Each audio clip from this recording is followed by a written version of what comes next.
Hello friends, welcome to my YouTube channel. आज lunch रे कौन करछि चलो देखिबा। भेंडी खट्टा, कदली आलू भजा, डाली बहुत गरम अच्छे। तापर आम चकुड़ा तो निहाती हम, चकुड़ा चकुड़ दबा टे चकुड़ा आम प्रस्तुत हो गला। बस सब बेले तो सादा सीधा खाइबा एमती खाइबा।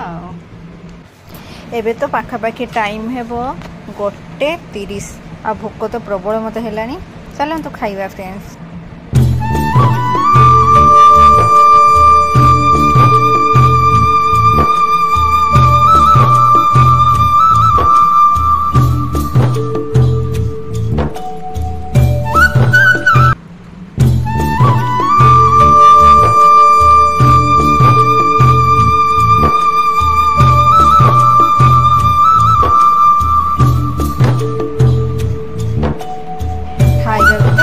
पुआ आनिकी पानी देला, सी खाई सारा मो लगी पानी आने आ सी निजे पीके आसे। आ देखते मो पु गोटे गोटे मो पु आपण मानक मोर वीडियो जब भल लगे लाइक शेयर सब्सक्राइब निश्चय करिए। रही जय जगन्नाथ।